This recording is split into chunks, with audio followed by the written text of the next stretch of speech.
এই যে ইলেকশন হয়েছে, আমিরে জামাত বলেছেন যদি সেই ইলেকশনের রেজাল্টটা মেনে নেওয়া হতো তাহলে বাংলাদেশে একটা গৃহযুদ্ধ হতো।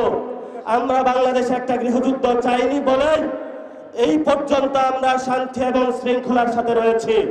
নির্বাচন কমিশনে যে কমিশনারগণ নিয়োগ হয়েছিলেন সেই প্রস্তাবনা আমাদের কাছে এসেছিল, বলেছিল ভাগ বটরা করে অমুক অমুক ব্যক্তিকে বসাতে হবে।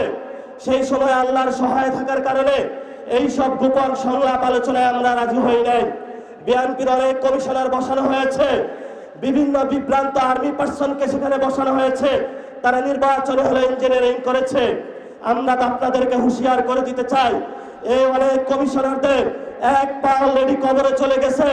এই অবস্থায় আপনারা যদি বাংলাদেশের মানুষের সাথে গাদ্দারি করেন, প্রতারণা করেন, লোকাল গভর্নমেন্টে যদি আবার বাংলাদেশে কোনো ইঞ্জিনিয়ারিং এর ব্যবস্থা করা হয়, বাংলার রাজপথ প্রজ্বলিত হয়ে উঠবে, আগুনে তপ্ত হয়ে উঠবে ইনশাআল্লাহ।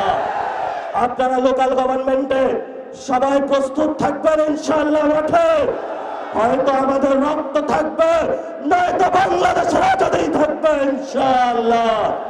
আমরা ইনশাআল্লাহ 11 দলীয় জোটের যারা নেতৃবৃন্দ এখানে আছেন তাদের নেতৃত্বে বাংলাদেশের মানুষের পক্ষ হয়ে একটি সুষ্ঠু গণতান্ত্রিক প্রক্রিয়ার মধ্য দিয়ে এগিয়ে যাব। এটাই বাংলাদেশ, এটাই আবু সাঈদের বাংলাদেশ, এটাই হলো শহীদ মুগ্ধের বাংলাদেশ, এটাই হলো শহীদ ওয়াসিমের বাংলাদেশ। সবাইকে আসসালাম। রাজপথে থাকবেন, রাজপথ ছাড়বেন না। রাজপথে মুক্তির সমাধান, রাজপথে আজাদির সমাধান, রাজপথে বাংলাদেশের সমাধান, রাজপথে হলো সার্বভৌমত্বের সমাধান, রাজপথ হলো ইসলামকে সার্বভৌমত্ব রক্ষার সমাধান।